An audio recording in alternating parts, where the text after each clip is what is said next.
السلام عليكم، ازيكم؟ عاملين ايه؟ يا رب تكونوا كلكم كويسين. شوية عربي، شوية عربي حلوين يعني بصراحة، عشان مفقود حقه، خصوصا في الاي جي واللانجوج سكول، الا من رحم يا ربي طبعا. عشان ما نرغيش كتير في حوار ان العربي مفقود حقه رغم ان هو اللغة الاساسية بتاعتك. اوعي تتنازلي ان ابنك يكون متأسس كويس في العربي ايا كان نوع المدرسة اللي هو فيها. هتكلم من اول ما بدرس عربي على طول. بناخد الطفل ايا كان سنه، هنواظب ما بين كفتين. كفة ال4 سنين بيبدأ يكتب، كفة ال5 سنين. تمام. بدأنا درسنا حروفنا، ليفل الحروف. هقوله في سريعا كده، مش هقعد اشرح كتير فيه، بس انا هقول عناوين في كل ليفل. بنشتغل الحرف. انا كشيماء بشتغل الحرف. بدي مثلا حرف الالف صوته اسد، احمد. وبقول له الحرف ده دايما واقف كده مخنوق، ما بيحبش يسلم على حد بعديه. نيجي ندخل في الباء. اسمه باء، ادلع باء. اسمه باء وادلع باء. حرف الجيم اسمه جيم، بدلع جاء. انا خدت حركه، ولا بقول له دي حركه ولا اي حاجه، انا بقول له بدلعها جاء. ليه بقى؟ عشان انا باخد الجيم كده بكرشها. يعني انا بعمل لاين فوق اللاين فوق اللاين بتاعي اللي بكتب عليه. لو طفل ضعيف بنحط بوينت كده وبوينت تحت وبنوصل كده. اوكي كده حرف الجيم اتكتب. باخده بدراع، بدراع في اول الكلمة بس، وكذلك على باقي الحروف. وليه باخد الحرف بدراع؟ باخد الحرف بدراع عشان انا عندي تمارين في الليفل ده بيجيب لي صورة البطة. يقول لي دي صورة ايه؟ يقول لي بطة. بطة اكتب لي الباء، يوم يجي يكتبها لي بالطبق. لا خلاص، احنا اوريدي خلاص هنتعود ان ده الطبق بتاع الباء ودي الباء بدراع. لان انا شغالة طول الوقت بالباء بدراع. يكبر وينضج معايا شويتين تلاتة، اول ما ندخل في السين والشين ابدأ ارميله منطلق الفاظ كده متصل كده منفصل، كده متصل كده منفصل. يعني السين بكرشها دي منفصلة، السين بدراع دي متصلة. وبنكمل ده. الليفل العظيم اللي بحب اتكلم بشتغل فيه هو تاتا تاتا، رغم انه قديم جدا بس جبار تدريبات يعني. تمام. باقي في كتب كتير نازله بقى تريسنج بقى ولعب والكلام ده. ده العربي. خلصتي العربي؟ خلصنا. مش دعوه بسنه بقى، هو سنه شغال. خدنا نور البيان. خلصت ليفل الحروف، هبدأ نور بيان على طول. خلصنا ليفل كتابة، ادخلي على نور البيان. طيب هتعملي ايه في نور البيان؟ بنبدأ فتح لوحده، كسر بعد منه، ضم بعد منه، دخلي سكون. معاكي 4 حركات. طفل بيقدر انه يقرأ كويس، أبدأ ألعب بقى دنيتي. مجرد ما بخلص ال4 حركات العيل بيبقى مل مني. انتي ما بتعمليش حاجة غير انك بتكتبين يا تيتشر. طبعا انا حاطه تدريبات والله في النص. يعني انت في النص بتعمل تدريبات، بتوصل، بتكمل، بتعمل، بتقابل. التحليل ده انا بدخله من المفتوح. مش بعد ما بخلص الحروف بدي من حروف في الاول وفي النص وفي الاخر، لا. انا بدخل حروف مفتوحه وانا بكتب كلمه سجده مثلا. انا بكتب له سجده على بعضها وسجده متحلله متفصصه يعني. فبقول له بقى رحت تعالى كده نبص للكلمه. حرف الساء واقف لوحده ولا لازق مع حد؟ لازق مع حد. ويقول لي متصل، حط الساء بدراع. حرف الجاء بدراعين الاتنين عشان في نص الكلمة. حرف الدال، هو عارف في قصة الليفل ان حرف الدال ده حرف خنيق، ما بيحبش يلزق في حد غير في اللي قبله، فبيعمل له دراع قبل. من هنا انا بخلص ليفل الحروف المفتوحة وانا بنعرف نقرا كلمة، وانا مخلصة الحرف في اول الكلمة وفي نص الكلمة وفي اخر الكلمة. مخلصة تمارين الدمج، يعني بنعرف ندمج كلمة. تمارين تكوين الكلمة على اساس مقطع الكلمة هو مكتوب ازاي. بنعرف نحلل كلمة. مخلصة حوالي في رينج 5 أو 6 تدريبات او مهارات في العربي. كل ما زاد الليفل كل ما زادت المهارات، كل ما دماغ ابنك وسعت، كل ما بنوتك بقت اشطر في العربي. وبتكملي على ده.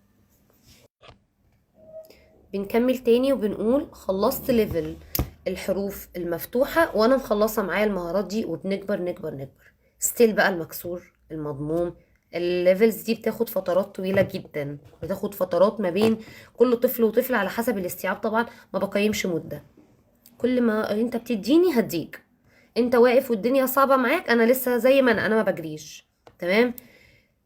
منهج المدرسة راح فين ولا بسأل فيه، ولا ليا دعوة بيه، ولا ببص له حتى. هي وهو بيروح المدرسة بيروحوا ياخدوا مثلا في كي جي 1 اي او براحتكم، انتوا اتعاملوا وشاكرين زي الفل، والعيل بيلقط اللي يلقطه، وانا ماشية بطريقتي، بمنهجي انا. خلاص. لان انا اكاديمية، يعني انا اسمي تعليم اساسي. تمام. المهم، خلصنا. قرينا كويس، بندخل رتم المدود. اركني بقى السكون على جنب كده، خلاص فتحة كسرة ضمة. اوكي. بندخل المدود بالراحة كده. المدود انت كان عندك فتحة قصيرة، طويلة، صوت طويل كده، مد بالالف. ب تا تا، ونكتب كده تا، ويجي طالع بالتاء مد بالالف. خلاص خدنا المقاطع بتاعت المد والممدود. خدي عليها كلمات. خلصتي كلمات، ادخلي على التحليل. لو هو ضعيف شويه ما تدخليش في التحليل دلوقتي، عادي سيبيه. مش هعيش عمري كله سنه كامله عماله بكتب طفل. هدخل بقى ايه؟ دنيتي بقى الجميله. انت بتكتب ايه؟ ايه اللي انت بتكتبه؟ انا بكتب كلام رايح فين وجاي منين الكلام ده. قسمه. فباخد اول قاعده، وهي الكلمه ما هي الا اسم وفعل وحرف. اسم وفعل وحرف. وبنشرح بقى ايه هو الاسم وايه هو الفعل وايه هو الحرف. بعد التفصيلة دي بدخل في التقسيم التاني. نوع الكلمة ما بين عاقل وغير عاقل. عاقل اللي هو انا، وغير عاقل حيوانات بقى، اشياء، طيور، اطعمة، اماكن، ملابس، ايا كان. التقسيم التالت: مفرد مثنى جمع. مفرد مثنى جمع. ولد ولدان اولاد. بنت بنتان بنات. طفل طفلان اطفال. ذكرى زهرتان زهور. التقسيم كده خدنا كام تقسيمة؟ اسم وفعل وحرف، عاقل وغير عاقل، مذكر ومؤنث، مفرد ومثنى وجمع.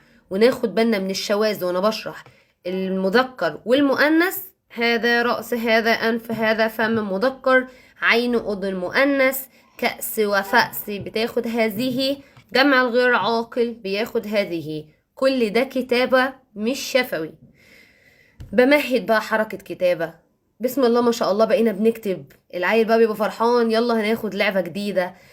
بنكتب في أسئلة. والمدرسة مش ما شغالة براحتها براحتها براحتها خالص. المدرسة تشتغل زي ما تشتغل. المهم انك معاكي طفل درس عربي، بيقرا عربي، فاهم عربي، مش حافظ. انا ما بحفظ ولا بحفظ ولا احب طفل معايا يحفظ. احنا كل حاجة بندخلوها بالمسايسة. المدرسة بتجري والمناهج بتجري، وانا ما اناش عارفة نعمل ايه مع الولاد.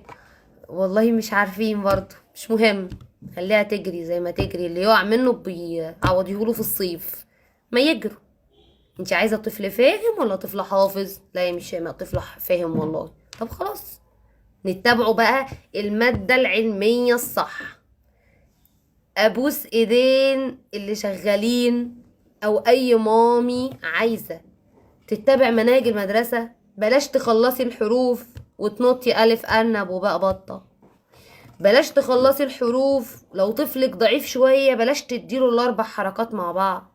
حرام حرام. مش هتعلم حاجة.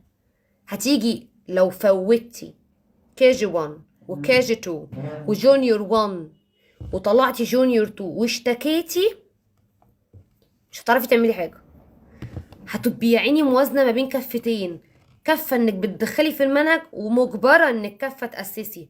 طب يبقى على الهادي بقى من الأول، عشان لما نيجي جونيور 2 لا لا لا منهج ايه ده، انا زي الفل طبعا هاخده، لازم اخده. جونيور 2 لازم تدخلي منهج. انا ممكن اوقع جونيور 1 بس ما اوقعش جونيور 2. رتبوا رتبوا رتبوا. التزموا بالمادة العلمية. كنا بنتكلم في شوية عربي. باي باي.